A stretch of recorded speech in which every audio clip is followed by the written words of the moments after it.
எல்லாருக்கும் வணக்கம். எல்லாருக்கும் எல்லா நாளும் இனிமையா, ஹெல்த்தியா, ஹாப்பியா அமையட்டும். இன்னைக்கு ஹெல்த்தியான ஹை புரோட்டீன் உள்ள ஸ்நாக்ஸ் ரெசிபீஸ் தான் பார்க்க போகிறோம்.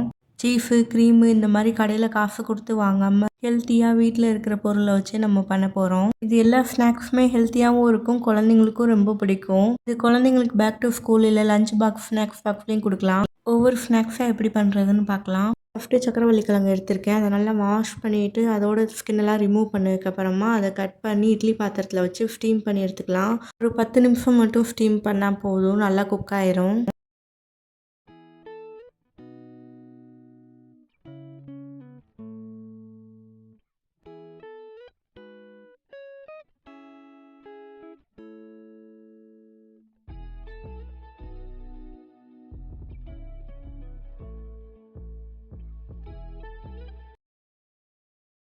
சக்கரவள்ளி கிழங்கு நல்லா குக் ஆயிடுச்சு. இதை நல்லா மசிச்சுக்கலாம். பெரிய வெங்காயம், கேப்சிகம்லாம் பொடியாக கட் பண்ணி வச்சுருக்கேன், அதையும் சேர்த்துக்கலாம். இதில் நம்ம என்னென்ன வெஜிடபிள்ஸ் விருப்பப்படுறோமோ அது எல்லாமே சேர்த்துக்கலாம். நான் கேப்சிகம் மட்டும்தான் சேர்த்துருக்கேன். அது கூடவே கொத்தமல்லி சேர்த்துக்கலாம். 1/4 ஸ்பூன் மிளகாத்தூள், 1/2 ஸ்பூன் கரம் மசாலா தூள் சேர்த்துட்டு அது கூடவே 1/4 ஸ்பூன் சில்லி ஃப்ளேக்ஸ் சேர்த்துக்கலாம். தேவையான அளவு உப்பு, 1/2 ஸ்பூன் கார்ன்ஃப்ளவர் மாவும் சேர்த்துக்கலாம். இப்போ இது எல்லாத்தையும் நல்லா மிக்ஸ் பண்ணி விட்டுக்கலாம்.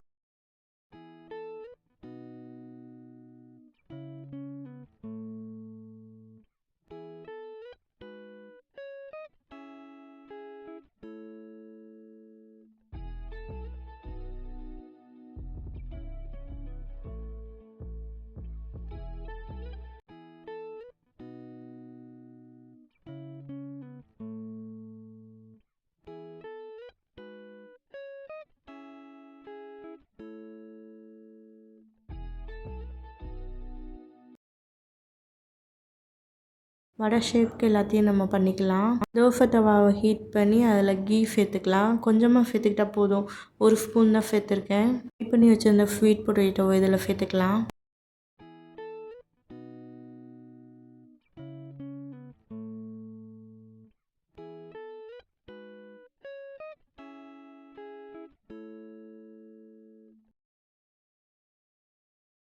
ஒரு பக்கம் கோல்டன் ப்ரௌனாக வந்ததுக்கப்புறமா இன்னொரு பக்கம் நம்ம திருப்பி விட்டுக்கலாம். ஏற்கனவே நம்ம ஸ்வீட் பொட்டேட்டோவை பாயில் பண்ணிட்டோம், அதனால் லேசாக கோல்டன் ப்ரௌனாக வந்ததுக்கப்புறமா எடுத்துக்கலாம். ஒரே ஒரு ஸ்பூன் தான் கீ சேர்த்துருக்கோம், ரொம்ப ஹெல்த்தி, அதோட டேஸ்ட்டும் சூப்பராக இருக்கும். செகண்ட் ஹெல்த்தி ஸ்நாக்ஸ் பார்ப்போம். 2 பீட்ரூட் எடுத்திருக்கேன், அதோட தொலியெல்லாம் நீக்கிட்டு அதை நல்லா வாஷ் பண்ணதுக்கப்புறமா கட் பண்ணிக்கலாம்.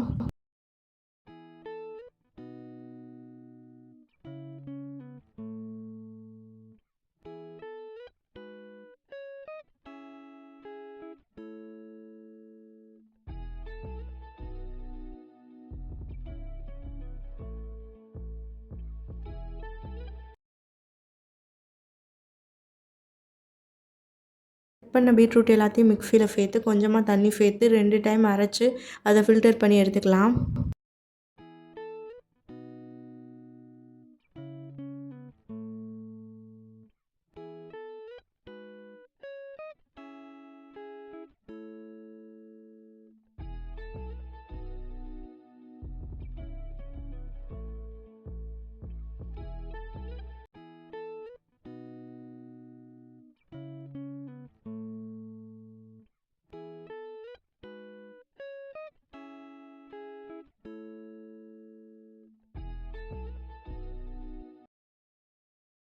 இப்போ பாருங்கள், பீட்ரூட் ஜூஸ் ரெடி ஆயிடுச்சு. இதை அடுப்பில் வச்சு லேசாக ஹீட் பண்ணிக்கலாம். ரொம்ப பாயில் பண்ணிடக்கூடாது. ரசம் மாதிரி லேசாக கொதி வந்ததுக்கப்புறமா நம்ம அடுப்பை ஆஃப் பண்ணிவிட்டு தேவையான அளவு சால்ட் சேர்த்துக்கலாம். அது கூடவே இடியாப்ப மாவு 200 கிராம் எடுத்து வச்சுருக்கேன். கொஞ்சம் கொஞ்சமாக சேர்த்து மிக்ஸ் பண்ணிக்கலாம்.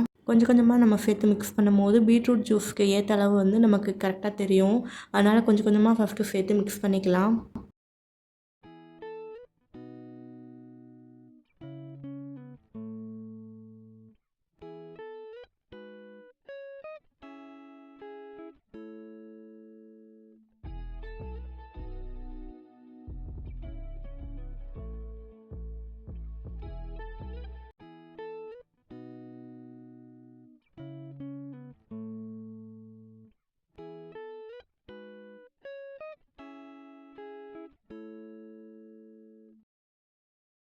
தொட்டு பார்க்கும்போது நல்லா சாஃப்டாக இருக்கும், அதான் கரெக்டான டெக்ஸ்சர். இப்போ இடியாப்பம் புழிஞ்சிடலாம்.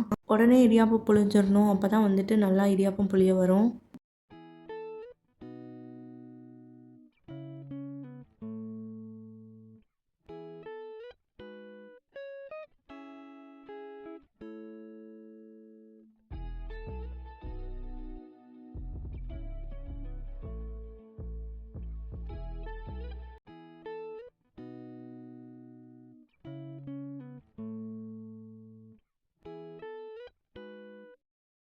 இதை இட்லி பாத்திரத்தில் வச்சு ஒரு 5 மினிட்ஸ் மட்டும் ஸ்டீம் பண்ணி எடுத்துக்கலாம்.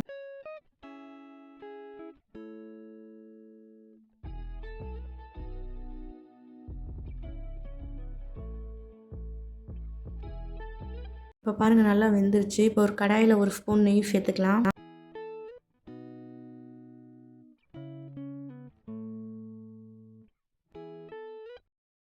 பொடியாக கட் பண்ண வெங்காயம் கொஞ்சமாக சேர்த்துக்கலாம். அதுலேயும் ஸ்வீட் கார்ன், கேப்சிகம் நீளமாக கட் பண்ணதையும் கொஞ்சம் சேர்த்துக்கலாம்.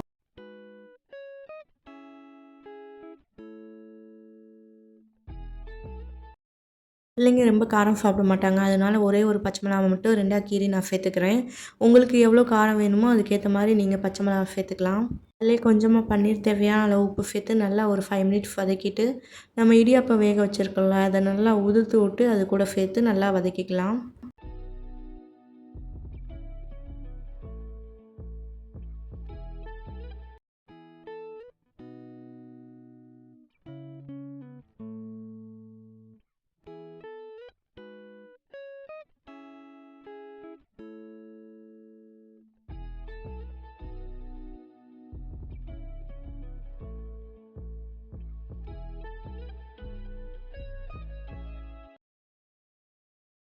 ஃபைவ் மினிட்ஸ் மட்டும் வதக்கி இறக்கிட்டோன்னா சூப்பராக ரெடி ஆயிரும்.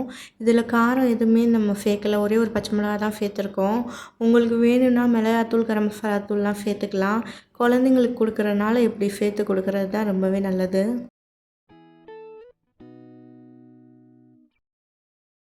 3வது ரெசிபி பார்க்கலாமா? முட்டை 4 வேக வச்சுருக்கேன். அது கூடவே சப்பாத்தி, நீங்கள் லெஃப்ட் ஓவர் சப்பாத்தி இருந்தால் அதையும் யூஸ் பண்ணிக்கலாம். நான் ஃப்ரெஷ்ஷாக தான் போட்டு எடுக்க போகிறேன்.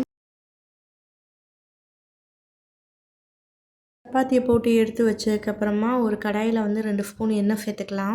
அதில் பொடியாக கட் பண்ண வெங்காயம், நீளமாக கட் பண்ண கேப்சிகமும் சேர்த்துக்கலாம்.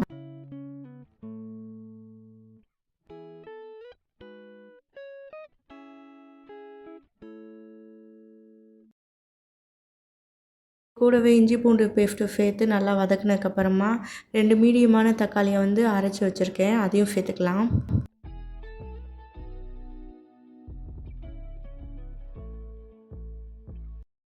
இதில் கரம் மசாலா தூள் 1 ஸ்பூன், மிளகாய்த்தூள் 1/2 ஸ்பூன், மல்லித்தூள் 1 ஸ்பூன் சேர்த்துக்கலாம்.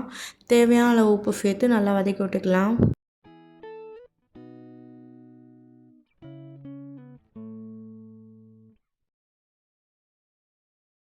முந்திரி பருப்பு எடுத்து மிக்சர் ஜாரில் சேர்த்து அது கூடவே கொஞ்சமாக தண்ணி சேர்த்து நல்லா க்ரீம் பதத்துக்கு அரைச்சிக்கலாம். இந்த முந்திரி பேஸ்ட்டை கிரேவியில் சேர்த்து ஒரு 2 நிமிஷம் மட்டும் நல்லா வதக்கி விட்டுக்கலாம்.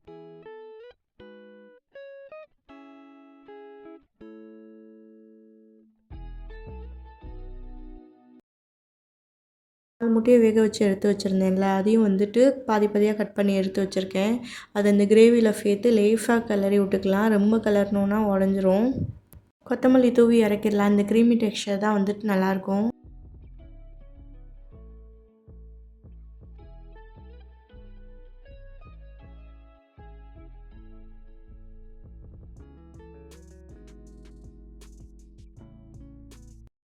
ஒரு சப்பாத்தியை பாதியாக கட் பண்ணி அதில் கொஞ்சம் கிரேவியும் ஒரு முட்டையும் சேர்த்து சமோசா ஷேப் இருக்குல்ல அந்த அளவுக்கு நம்ம ஃபோல்டு பண்ணிக்கலாம். நல்லா அந்த ஓரம்லாம் ஒட்டுறதுக்கு கார்ன்ஃப்ளவர் மாவு இருக்குல்ல அதை தண்ணியில் கலக்கிட்டு அந்த ஓரத்தில் தடவி விட்டோம்னா நல்லா ஒட்டிடும். நல்லா மடித்து விட்டுக்கலாம். இதே மாதிரியே எல்லா சப்பாத்தியும் பண்ணிடலாம்.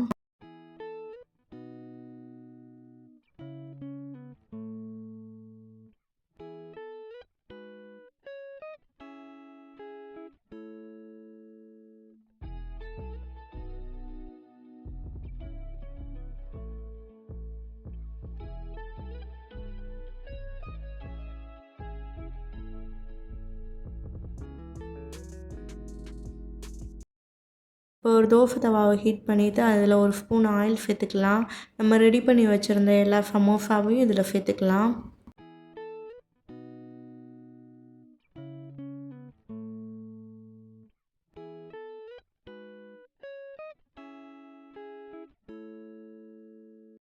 ஒரு பக்கம் ரோஸ்ட் ஆனதுக்கப்புறமா இன்னொரு பக்கம் திருப்பி ரோஸ்ட் பண்ணிக்கலாம். ஒவ்வொரு பக்கமும் ஒரு 2 மினிட்ஸ் போதும். ஏன்னா ஏற்கனவே சப்பாத்தி நல்லா வெந்து தானே இருக்குது. அதனால் ஒரு 2 நிமிஷம் மட்டும் போதும். எக் சமோசா சப்பாத்தி ரெடி ஆயிடுச்சு. டேஸ்ட்டு சூப்பராக இருந்துச்சு.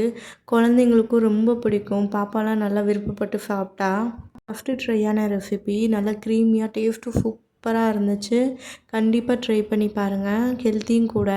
ஆயில் 1 ஸ்பூன் தான் நம்ம சேர்த்துருக்கோம், ரொம்ப சேர்க்கல.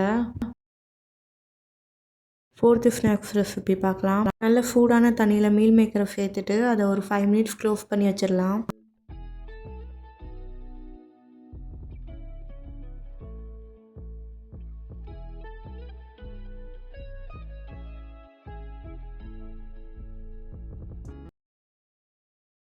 ஃபைவ் மினிட்ஸ் ஆனதுக்கப்புறமா மீல் மேக்கரோட தண்ணியை வந்து நல்லா புழிஞ்சிட்டு அதை ஒரு மிக்சர் ஜாரில் சேர்த்து அரைச்சி எடுத்துக்கலாம்.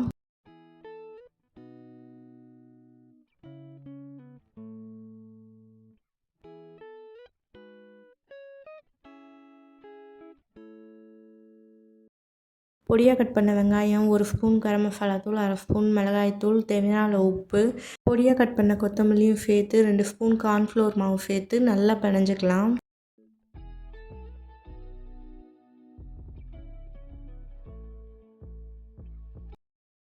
நல்லா மிக்ஸ் பண்ணதுக்கப்புறமா இந்த மாதிரி பால் ஷேப்க்கு நம்ம பிடிச்சி எடுத்துக்கலாம். பால் ஷேப்க்கு எல்லாத்தையும் ரெடி பண்ணதுக்கப்புறமா ஒரு பவுலில் கொஞ்சமாக கோதுமை மாவு வச்சுருக்கேன். அதில் இந்த உருண்டையை போட்டு நம்ம வந்துட்டு உருட்டி எடுத்துக்கலாம். லேசாக டிப் பண்ணி எடுத்ததுக்கப்புறமா பக்கத்தில் ஒரு பவுல் ஐஸ் வாட்டர் வச்சுருக்கேன். அதுலேயும் லேசாக டிப் பண்ணி எடுத்துக்கலாம். திரும்ப கோதுமை மாவில் டிப் பண்ணி நம்ம எடுத்து ஒரு ஓரமாக பிளேட்டில் வச்சுக்கலாம்.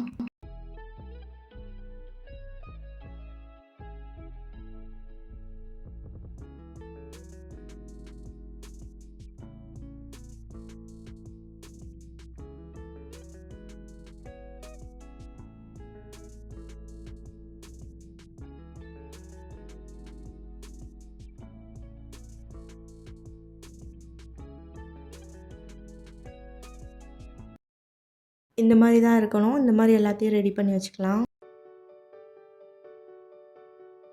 இட்லி பாத்திரத்தில் வச்சு ஒரு 10 மினிட்ஸ் மட்டும் ஸ்டீம் பண்ணி எடுத்துக்கலாம். மோமோ சூப்பராக இருந்துச்சு. நார்மலாக நம்ம மாவு பிணைஞ்சு பண்ணுவோம்ல, அதை விடையே இது ரொம்ப டேஸ்ட்டு சூப்பராக இருந்துச்சு. கண்டிப்பாக ட்ரை பண்ணி பாருங்கள். சூப்பராக ஹெல்த்தியாக மீல் மேக்கர் மோமோஸ் ரெடி ஆயிடுச்சு. இது கூட பீட்சா சட்னி வச்சு சாப்பிட்டிங்கன்னா சூப்பராக இருக்கும். இந்த சட்னி நான் வீட்டில் தான் ரெடி பண்ணேன். இதோட ரெசிபி வந்து ஷூட் பண்ணல. அடுத்ததாக 5th ஸ்நாக்ஸ் ரெசிபி பார்க்கலாம். 100 கிராம் பாசிப்பயிறு இருக்கு இல்லையா, அதை வந்து ஊற வச்சுருந்தேன். அது கூட வந்து ஒரு பச்சை மிளகாய், 3 பல் பூண்டு, கொஞ்சமாக உப்பு சேர்த்து நல்லா அரைச்சிக்கலாம்.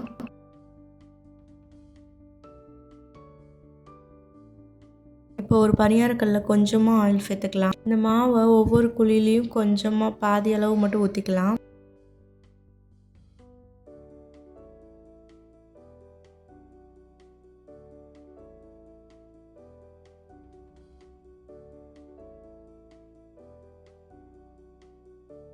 பாதி அளவு ஊற்றுனதுக்கப்புறமா ஸ்பூனை வச்சு இந்த மாதிரி ஸ்ப்ரெட் பண்ணி விட்டுக்கலாம்.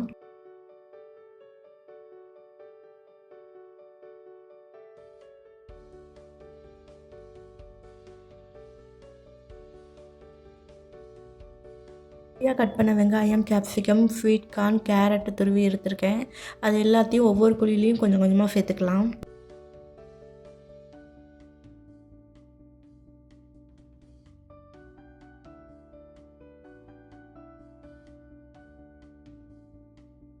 பன்னீரை துருவி வச்சுருக்கேன், அதையும் சேர்த்துக்கலாம்.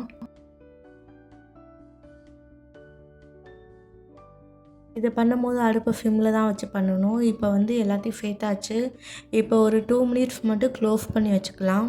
போட போகிறதில்ல, நல்லா 2 மினிட்ஸ் மட்டும் க்ளோஸ் பண்ணி வச்சு நம்ம எடுத்துடலாம். நல்லா வெந்துடும். ரெடி ஆயிடுச்சு. இதை எடுத்து இப்போ பரிமாறிடலாம். பீஃபா சட்னி இருக்குல்ல, அதோடு வச்சு சாப்பிட்டிங்கன்னா டேஸ்ட் நல்லாயிருக்கும்.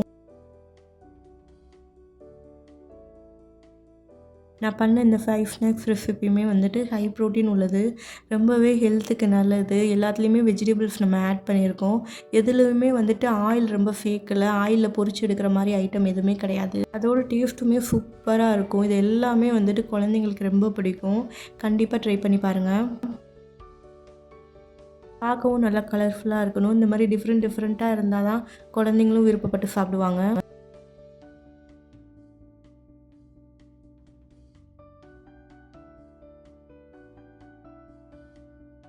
இந்த மாதிரி யூஸ்ஃபுல்லான வீடியோஸ் பார்க்க நம்ம சேனலை சப்ஸ்கிரைப் பண்ணாமல் பார்த்துட்டு இருந்தீங்கன்னா சப்ஸ்கிரைப் பண்ணிவிட்டு பாருங்கள். தேங்க்ஸ் ஃபார் வாட்சிங் அண்ட் கீப் சப்போர்ட்டிங் மீ.